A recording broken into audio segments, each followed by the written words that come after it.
حضرت علی علیہ السلام نہج البلاغہ کے خطبہ نمبر 200 میں ارشاد فرماتے ہیں، امیر المومنین علیہ السلام نے سیدۃ النساء فاطمۃ الزہراء سلام اللہ علیہا کے دفن کے موقع پر ارشاد فرمایا، یا رسول اللہ صلی اللہ علیہ وآلہ وسلم، آپ کو میری جانب سے اور آپ کے پڑوس میں اترنے والی اور آپ سے جلد ملحق ہونے والی آپ کی بیٹی کی طرف سے سلام ہو۔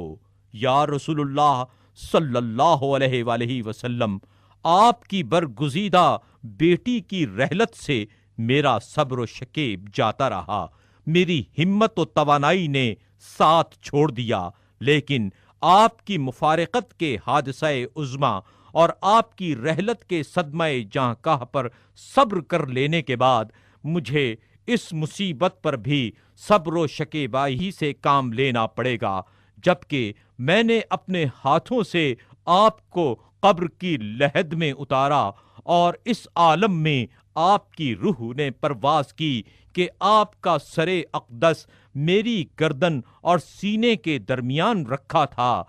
انا للہ و انا الیہ راجعون۔ اب یہ امانت پلٹا لی گئی، گروی رکھی ہوئی چیز چھڑا لی گئی، لیکن میرا بے پایاں غم، میری راتیں بے خواب رہیں گی، یہاں تک کہ خداوند عالم میرے لیے بھی اسی گھر کو منتخب کرے جس میں آپ رونق افروز ہیں۔ وہ وقت آ گیا کہ آپ کی بیٹی آپ کو بتائیں کہ کس طرح آپ کی امت نے ان پر ظلم ڈھانے کے لیے ایکا کر لیا۔ آپ ان سے پورے طور پر پوچھیں اور تمام احوال و واردات دریافت کریں۔ یہ ساری مصیبتیں ان پر بیت گئیں، حالانکہ آپ کو گزرے ہوئے کچھ زیادہ عرصہ نہیں ہوا تھا اور نہ آپ کے تذکروں سے زبانیں بند ہوئی تھیں۔ آپ دونوں پر میرا سلام رخصتی ہو، نہ ایسا سلام جو کسی ملول و دل تنگ کی طرف سے ہوتا ہے۔